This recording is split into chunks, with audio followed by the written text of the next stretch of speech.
Hello नमस्कार दोस्तों, कैसे हैं आप सब लोग। उम्मीद करता हूँ अच्छे होंगे और जीवन का आनंद ले रहे होंगे। चलिए निफ्टी की एनालिसिस करते हैं आज हम। और निफ्टी के हम वीकली टाइम फ्रेम पे हैं, तो वीकली टाइम फ्रेम पे आप एक चीज़ देख पा रहे होंगे कि इस वीक का जो हमने कैंडल बनाया वो गैप अप ओपन होने के बाद एक हमने जो है ये पिछली कैंडल के अप्रोक्स लगभग जहाँ पे ओपनिंग था वहाँ के आसपास हमने क्लोज किया है। और यही देखेंगे तो पिछली बार भी जब हम लोग अपने ऑल टाइम हाई पे आए थे तो सेम इसी तरीके का कैंडल बनाया था। उसकी पिछली बार भी जब हम आए थे ऑल टाइम हाई के आसपास तो आप देख पा रहे हो गैप अप ओपन हुआ था और अप्रोक्सीमेटली अपने पिछली कैंडल के बॉडी का 50% इन्होंने कवर कर लिया था। इस टाइप का कैंडल बनाया था, यानी 3 बार जब हम आए थे तो कुछ कुछ इस तरीके का वीकली कैंडल हमने बनाया था। तो यहाँ पे क्या लग रहा है मार्केट का, उसकी बात करते हैं। तो देखिए वीकली टाइम फ्रेम की अगर बात करें तो वीकली में बिल्कुल ट्रेंड तो एकदम ठीक है, कोई दिक्कत नहीं। देखेंगे यहाँ पे आया, यहाँ पे गया था और यहाँ से एक हमने पुल बैक लिया। पुल बैक लेने के बाद फिर हम जा रहे हैं। अब यहाँ पे मुझे जहाँ तक लगता है एक चीज़ यहाँ पे हो सकता है, ये चीज़ यहाँ से जो है ना ये यहाँ पे रिट्रेसमेंट करने आ सकती है, अपने 38% का रिट्रेसमेंट कर सकती है। ये जो ट्रेंड यहाँ से स्टार्ट हुआ है इसका 38% रिट्रेसमेंट करने के बाद फिर ये कंटिन्यू कर सकती है। क्योंकि देखिए जब भी बड़ा मूव देने को होगा निफ्टी को तो ऐसा नहीं है कि ये कंटिन्यू इस तरीके का मूव देखने को आएगी। देख सकते हैं आप बिल्कुल यहाँ से जो है ना बिल्कुल एक ट्रेंडिंग ही चलते आ रही है। यहाँ पे कहीं पे मार्केट पुल बैक नहीं ली है। हाँ, ये एक एक रेड कैंडल बनाते हुए ऊपर गए लेकिन कंटिन्यू ऊपर गए, कहीं पे पुल बैक नहीं ली। तो यहाँ पे मतलब पॉसिबल है कि यहाँ पे एक पुल बैक ले, पुल बैक लेने के बाद ये अपनी जर्नी कंटिन्यू करे। और यहाँ पे आके एक बार एक चीज़ देख पा रहे होंगे वीकली टाइम फ्रेम पे जो है आप देख पा रहे होंगे यहाँ पे एक पैटर्न भी बन रहा है। देख पा रहे होंगे यहाँ पे एक सिमेट्रिकल हाँ एक जो है सिमेट्रिकल ट्राइंगल तो नहीं बोलेंगे लेकिन असेंडिंग ट्राइंगल टाइप का एक पैटर्न बनाने की कोशिश कर रहा है वीकली टाइम फ्रेम पे निफ्टी। तो आप इसको एक बार ऑब्जर्व करने की कोशिश करिएगा। और बात करें ओवरऑल ट्रेंड की तो ओवरऑल ट्रेंड हमारा वीकली में तो पूरा पॉजिटिव है, लेकिन मे भी पॉसिबल है थोड़ा सा वीकली में पुल बैक लेकर के मार्केट अप ट्रेंड में जा सकता है। ये तो रहा वीकली की बात। चलिए अब हम डेली की बात करते हैं। डेली में हमें क्या लग रहा है हम उस पर एक बार ज़रा देख पा रहेंगे। तो डेली में देखेंगे तो एक चैनल में हम लोग चल रहे थे और इस चैनल से प्राइस ब्रेकआउट देखिए, एक चैनल पे हम लोग चल रहे थे और इस चैनल के पास हाई के पास प्राइस पहुंचता था, फिर नीचे आता था, फिर ऊपर जाता था, फिर एक बार नीचे आया लेकिन इस बार ऊपर नहीं गया और यहीं से एक बार नीचे आने की कोशिश कर रहा है। तो देखेंगे तो ये चैनल ब्रेक हो चुका है।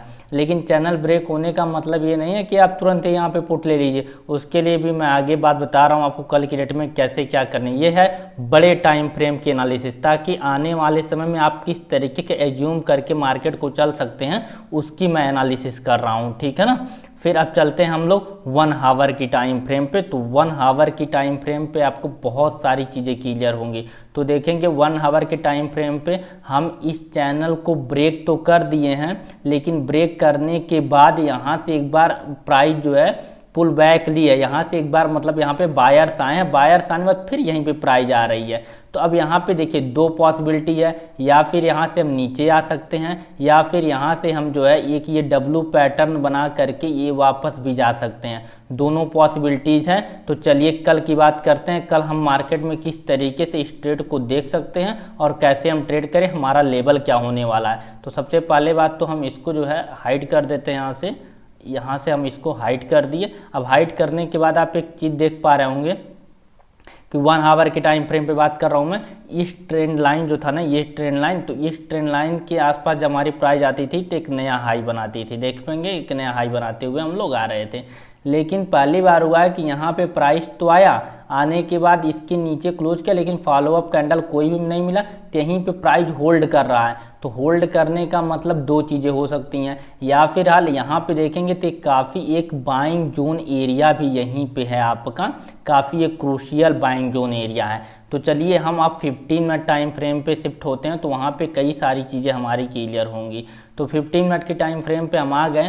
तो 15 मिनट की टाइम फ्रेम पे आप देख पा रहे होंगे यहाँ पे एक क्लियर कट जो है, यहाँ पे ये जो है ये एरिया काफ़ी क्रूशियल एक सपोर्ट एरिया है। और इस सपोर्ट एरिया के नीचे अगर हमारी प्राइस कल की डेट में ओपन होती है, ओपन होने के बाद यहाँ पे एक कोई 15 मिनट का हम रेड कैंडल बना देते हैं। एक रेड कैंडल बनाने के बाद दूसरा कोई भी कैंडल इसके नीचे क्लोज होना चाहिए, ये फॉलो अप दे देता है तो हम मान के चलेंगे कि हाँ ये जो चैनल है और ये ट्रेंड लाइन है इसकी ब्रेकआउट हो चुकी है और अब हम जा सकते हैं डाउन। तो डाउन कहाँ तक जा सकते हैं उसकी भी हम बात कर लेते हैं। तो डाउन इसके बाद जो हमारा सपोर्ट नज़र आ रहा है हमको, वो सपोर्ट नज़र आ 18,462। ये जब ब्रेक होगा ना तो इस ब्रेक के बाद ये सपोर्ट माइनर सपोर्ट की तरीके से काम करेगा कि हाँ यहाँ पे आया, थोड़ा सा प्राइस ऊपर गया फिर नीचे आया, ये सपोर्ट ही आपका ज़्यादा रिएक्ट करेगा। प्राइस को अगर रिवर्सल होना होगा तो वो प्राइस रिवर्सल 18,462 इसके आसपास आकर के प्राइस रिवर्सल होगी। यहाँ से प्राइस रिवर्सल होने का हमको कम चांस लग रहा है। ठीक है, चलिए और बात कर लेते हैं थोड़ा सा।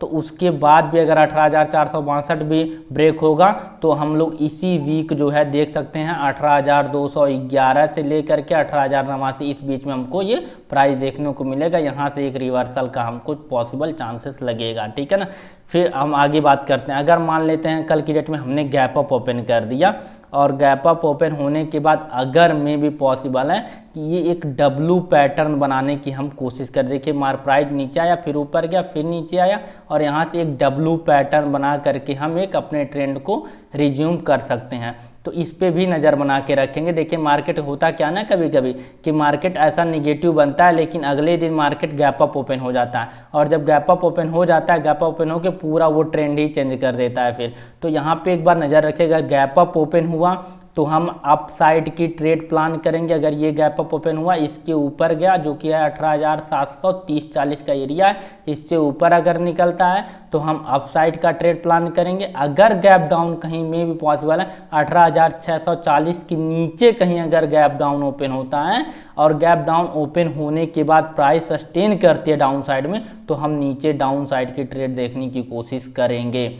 और अगर फ्लैट ओपन होता है, फ्लैट ओपन होने के बाद हम दो चीज़ें देखेंगे। अगर प्राइस नहीं डाउन साइड जाएगी तो प्राइस एक्शन को फॉलो करके हम नीचे जाएंगे, अगर ऊपर जाएगी तो हम ऊपर जाएंगे। ये काफ़ी क्रूशियल सपोर्ट एरिया, यहाँ से देखेंगे बाइंग काफ़ी स्पीड में आई है तो एक बार इस एरिया पे नज़र बना के रखिएगा जो कि है 18,660 का एरिया है। इस एरिया पे आप काफ़ी नज़र बना के रखिएगा। ठीक है ना, और इंट्राडे लेवल की हम बात कर लेते हैं। तो इंट्राडे में क्या सपोर्ट रहने वाला, क्या रेजिस्टेंस रहने वाला।